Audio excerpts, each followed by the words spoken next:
as coisas podem ser menos dramáticas se a gente entender como elas funcionam, né? E se a gente tiver também a entender e saber lidar, por exemplo, eu tinha essa visão da troca. Se eu fizer isso, vou receber um castigo enorme porque, meu Deus do céu, essa troca entre eu e ele. E abre questionamentos, né? De a gente questionar não é errado, a gente tem que questionar e não é... Tem uns que a blasfêmia não é nem questionamento, né? É uma maneira de... O que seria a blasfêmia? Agora falei sobre ela. A blasfêmia seria você, por exemplo, uma coisa que não foi Deus que fez, você atribui a ele, né? Ou você fazer uma coisa errada, sei lá, por exemplo, você faz uma motociata, chama Marcha com Jesus, né, tal, e vai lá fazer motociata pra falar o nome do político. Isso é blasfêmia. Ah, entendi. Você usou o nome dele pra fazer uma parada que não é dele. Não tem a ver com ele. Isso é blasfêmia. Então é você usar o nome dele em vão. Então, aí eu tava pensando, porque muitas coisas de troca, tipo, errei aquilo outro, e dá medo de você... quando você abre a cabeça, dá medo de pensar que você tá blasfemando ou agindo de maneira errada em algumas coisas. Porque... A partir do momento que você... Como que é aquele ponto que o filósofo fala? Quando você abre a cabeça, ela não volta mais pro mesmo ponto. Esqueci. Quem tiver no chat aí pode corrigir a gente. Alguma coisa que ela não volta ao estado natural dela. Quando a partir do momento que você abre uma nova ideia, né? Ela não Esqueci volta. quem fala isso. Eu não sei, não. Mas quando você abre a cabeça, você tem novas visões de mundo. E a partir do momento disso, se torna meio que... É que eu vejo, assim, meio perigoso algumas ideias. As ideias novas, tipo... tudo bem você ser cristão e, sei lá, fumar ali, ou tudo bem você fazer isso, aquilo. E é onde entra a cabeça do cara de não, tá errado ou não, tá certo? Esse papo de tá errado e tá certo, sim, tem gente que só funciona assim. De tá certo e tá errado. Não dá pra gente dizer assim, você não pode fazer isso porque tá errado fazer isso. Cara, tem gente que só funciona assim. Você vai, por exemplo, sei lá, você vai numa casa de recuperação...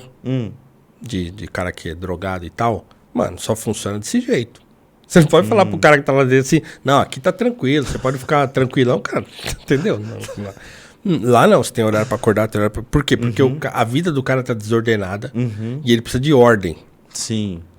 E a ordem tem isso também, não, você vai levantar tal hora, você vai tomar café tal hora você vai fazer tal coisa, aí você vai regrar a vida do cara naquilo.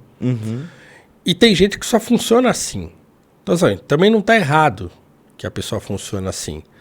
Naquele primeiro momento, assim, é importante, até para quem se converte. Então, quer dizer, todo mundo que se converte tem aquele momento de, e tal, e não sei o que, tem que fazer tudo certinho, e não sei o que, Então, eu tô falando aqui como digamos, um cristão maduro. Isso.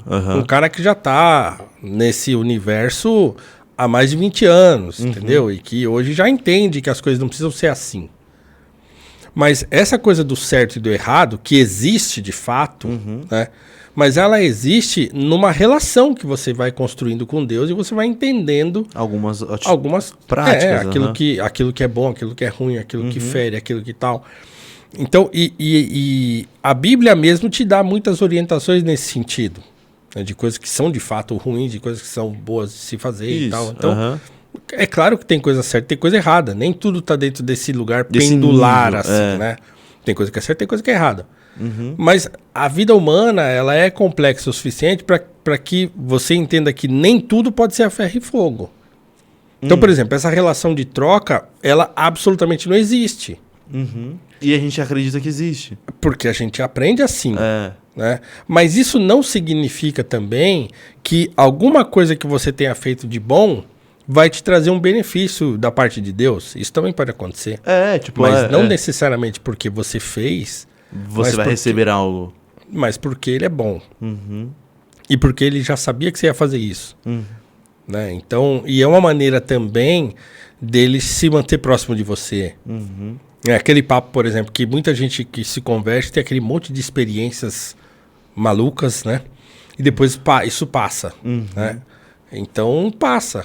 E aí chega uma hora que você não tá vendo mais milagre acontecer, você não vê mais graveto brilhando no meio do mato.